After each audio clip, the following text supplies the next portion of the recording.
सावन मास में नाग पंचमी की पौराणिक गाथा नागराज की परीक्षा। बहुत पुरानी बात है। मध्य में भारत में सूरगांव नाम का एक नगर था।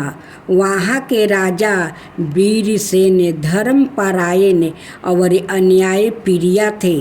वो प्रजा का ध्यान रखते, परंतु संतानहीन होने के कारण वो चिंतित रहते थे।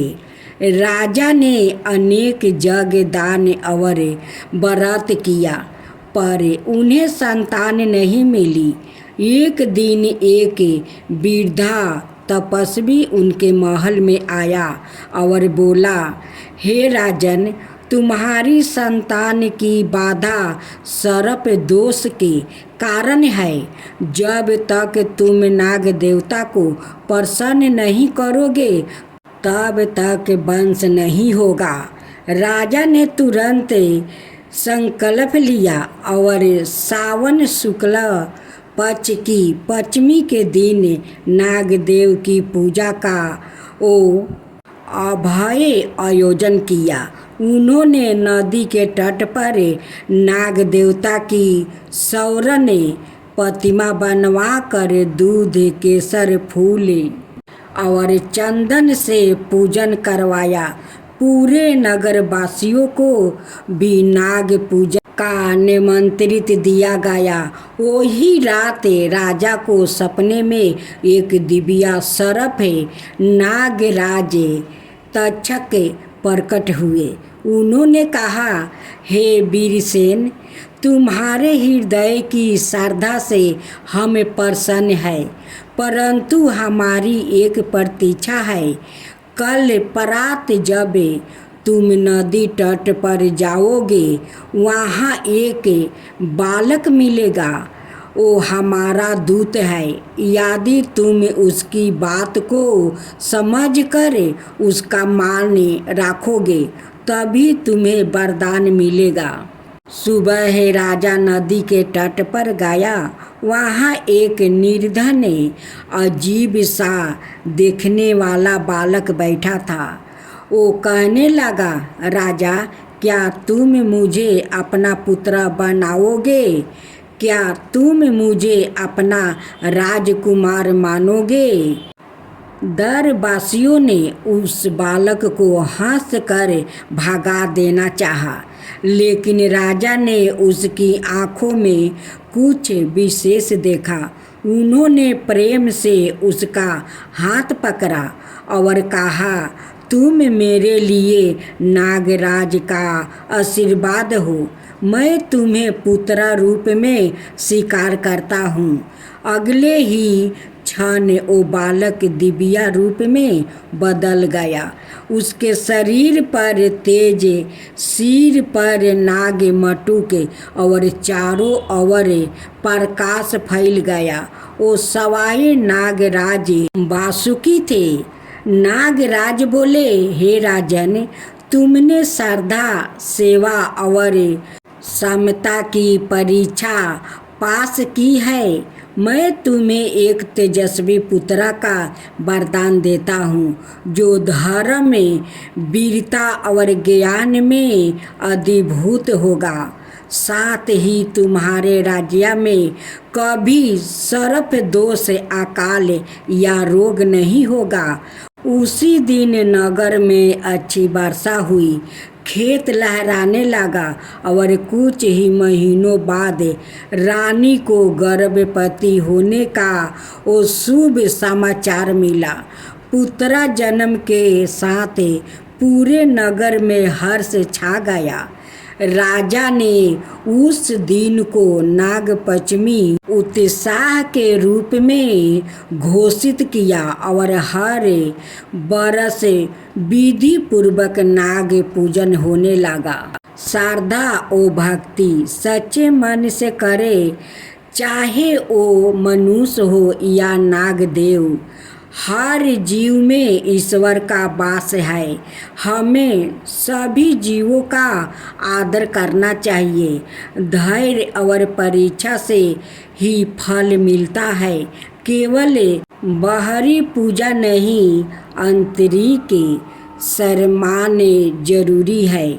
जो भक्त नाग पंचमी के दिन यह गाथा श्रद्धा पूर्वक सुनते हैं और नाग देव का पूजन करते हैं, उनके परिवार में कभी सर्प भय नहीं होता और उन्हें संतान सुख और धन की प्राप्ति होती है।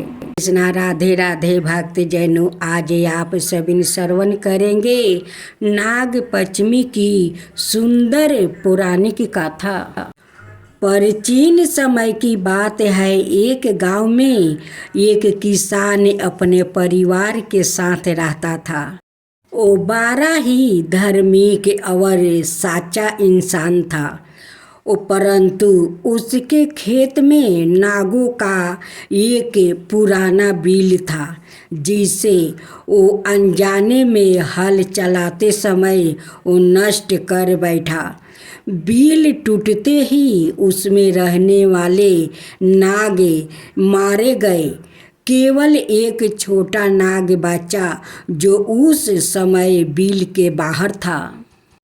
छोटा नाग अपने माता पिता और भाइयों की मृत्यु का कारण जानकर बहुत क्रोध हुआ।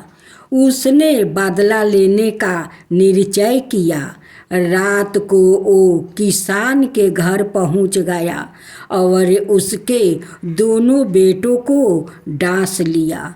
जब सुबह किसान ने यह देखा तो वो बहुत दुखी हुआ और रोने लगा। उसी रात नाग फिर आया, परंतु किसान की बहू ने उसे देखा। बहू बहुत साहसी और ज्ञानी थी। उसने नाग को प्रणाम किया और उससे विनती की, हे नाग देवता, कृपया मुझे क्षमा करें। मेरे ससुर से अनजाने में गलती हुआ है। अगर आपके परिवार के लिए कुछ कर सकूं तो कहिए। नाग का हृदय पिघल गया। उसने कहा, तुम्हारा प्रेम, श्रद्धा और विनम्रता देखकर मैं प्रसन्न हूँ।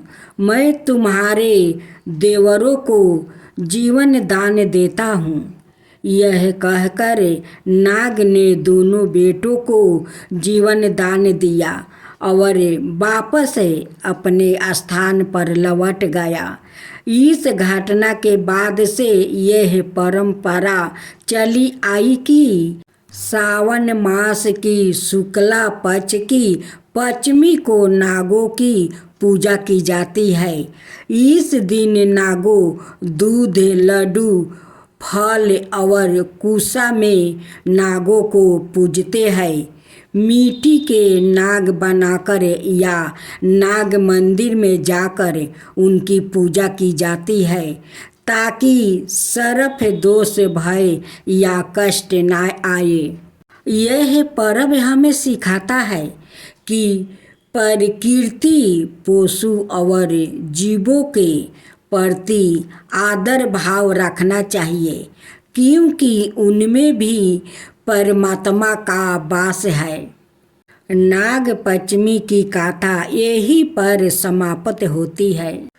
जो भक्त श्रद्धा से इस गाथा को सुनते हैं और नाग देव की पूजा करते हैं, उनके परिवार में कभी सर्प भय नहीं होता और सुख शांति बनी रहती है।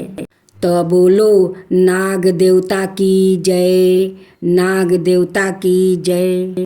नाग पंचमी की एक नई सुंदर और प्रेरणादायक कहानी। बहुत समय पहले की बात है। हिमालय की एक छोटी सी बस्ती थी। नाम था शिवपुर।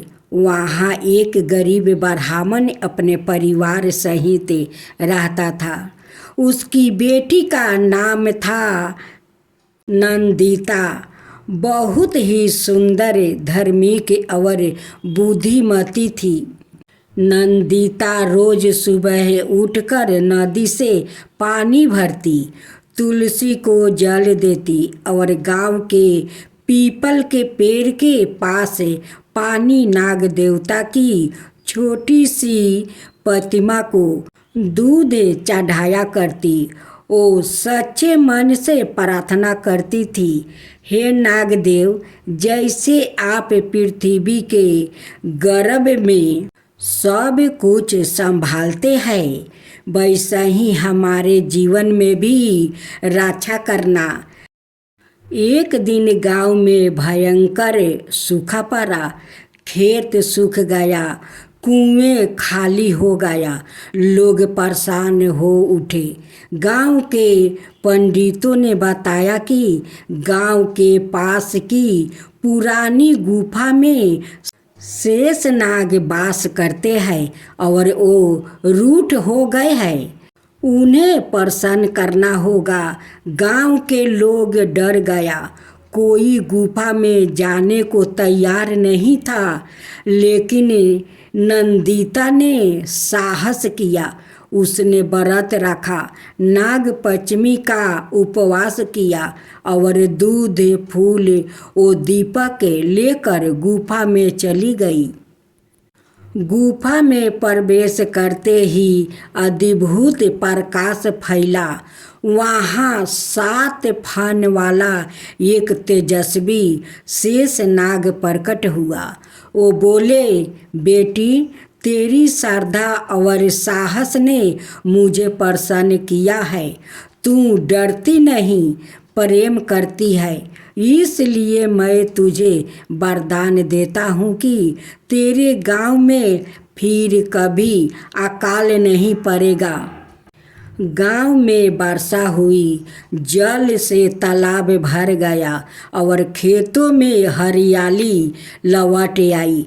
लोगों नंदिता को पूजने लगे, लेकिन उसने सब शेष नाग देवता को दिया।